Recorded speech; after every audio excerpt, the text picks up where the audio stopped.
Wabarakatuh. Izin jabat dosen pembina dan senior perbaikan. Izin memeran diri Taruna Muda Politeknik Ilmu Masyarakatan Angkatan 57. Nama Mumtaz Ibrahimov, STB 5032, Prodi Teknik Masyarakat B. Mohon izin Bapak, izin pada kesempatan kali ini saya akan membuat video berkaitan dengan pemaparan materi berkaitan dengan konsep pokok filsafat.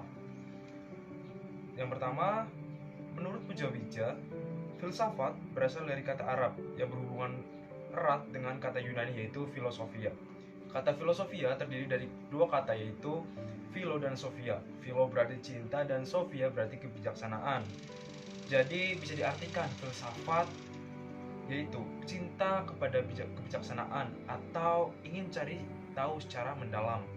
Menurut beberapa ahli filsuf seperti Plato berpendapat bahwa filsafat adalah penyelidikan tentang sebab-sebab dan asas-asas yang paling akhir dari segala sesuatu yang ada. Sementara itu, pengertian filsafat, keinginan untuk memperoleh kebijaksanaan dengan berbagai usaha yang dapat dilakukan, berbagai metode atau cara yang dapat ditemukan, berbagai sumber, bahan kajian yang dapat diselidiki, serta berbagai target hasil usaha yang diharapkannya.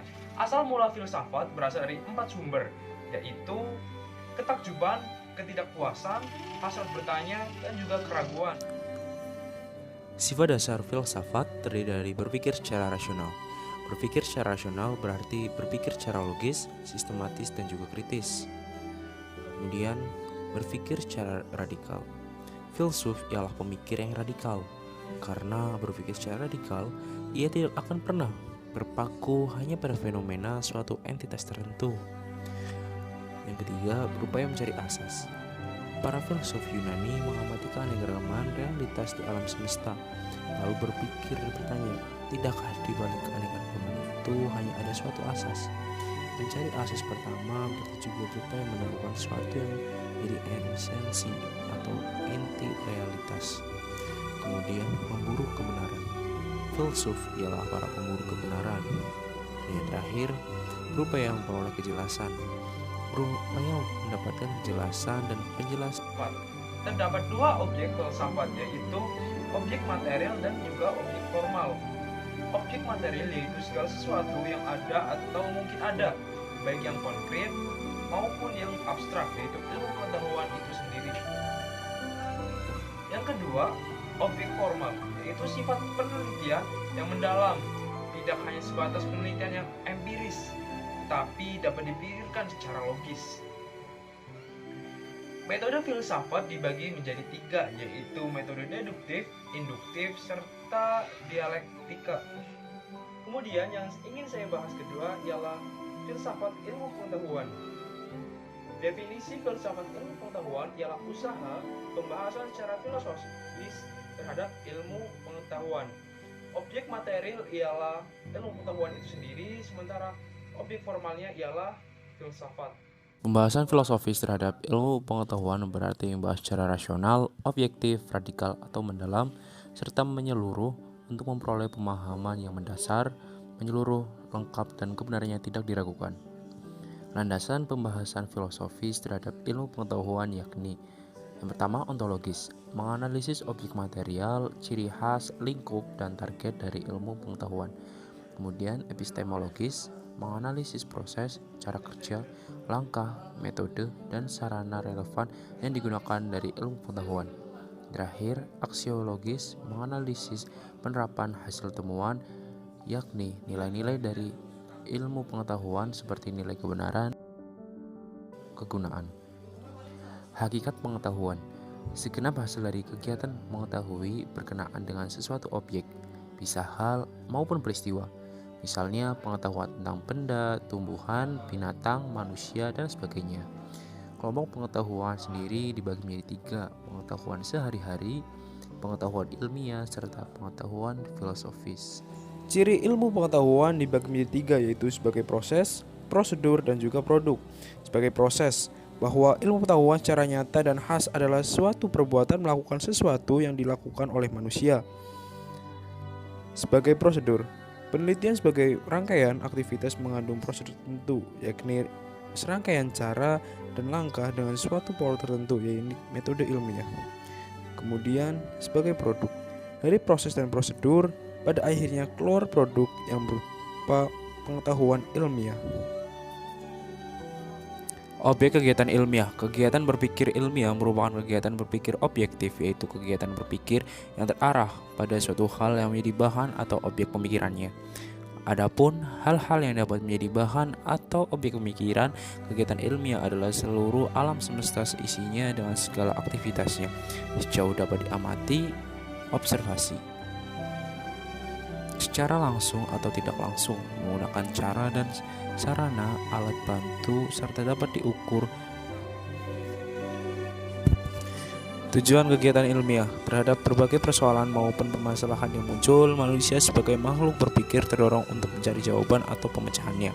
Tujuan kegiatan berpikir ini adalah untuk memperoleh jawaban dan penjelasan yang mendalam, serta semakin meluas dalam kaitannya kebenaran yang dapat diandalkan sebagai jawaban berbagai persoalan yang dihadapi manusia. Dan berikut merupakan 4 jenis kebenaran.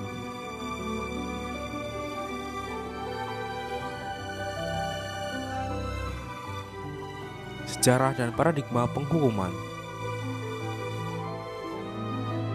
Penghukuman dapat didefinisikan sebagai pengenaan beberapa bentuk perampasan kebebasan, sumber daya, atau bahkan nyawa oleh negara kepada seseorang yang secara sah dinyatakan bersalah atas pelanggaran hukum pidana. Berikut merupakan bentuk-bentuk penghukuman. Paradigma penghukuman. Paradigma diartikan sebagai cara pandang yang fundamental, dilandasi nilai-nilai tertentu, dan berisikan teori, konsep, asumsi, metodologi, atau pendekatan yang dapat digunakan dalam menanggapi suatu permasalahan. Paradigma penghukuman di sini maksudnya yakni pelaksanaan hukuman penjara berdasarkan sistem Pennsylvania dan Auburn, serta sistem nilai dan sistem progresif. Sistem Pennsylvania. Orang-orang yang menjalani pidana ditempatkan dalam sistem sel secara perorangan, sendirian dalam sel siang dan malam sampai selesai menjalani masa pidananya, tanpa melakukan apapun, tanpa ada kunjungan, tanpa ada komunikasi dengan orang lainnya, pengamanan ketat atau maksimum. Sistem nilai. Orang-orang yang menjalani pidana diberikan suatu penilaian perilaku yang bersangkutan demi kebaikan diri mereka sendiri setelah selesai menjalani pidananya. Sistem Auburn. Orang-orang yang menjalani pidana ditempatkan dalam selnya masing-masing pada malam hari, namun dapat melakukan pekerjaan, menghirup udara, berjemur, makan bersama di siang hari, namun tidak boleh berbicara satu sama lain, kaki di rantai sebelah. Kemudian yang terakhir ialah sistem progresif.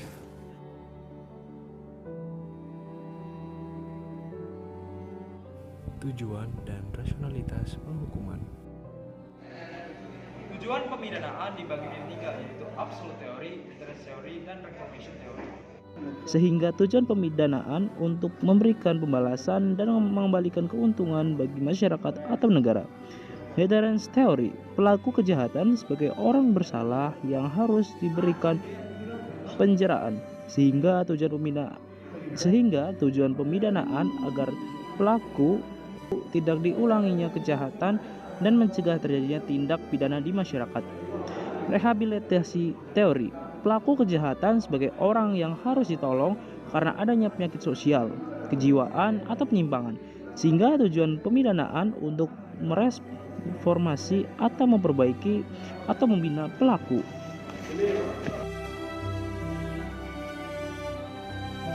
Berikut merupakan beberapa rasionalitas dan tujuan pemidanaan. Dan berikut merupakan tujuan pemidanaan menurut KUHP pada pasal 51.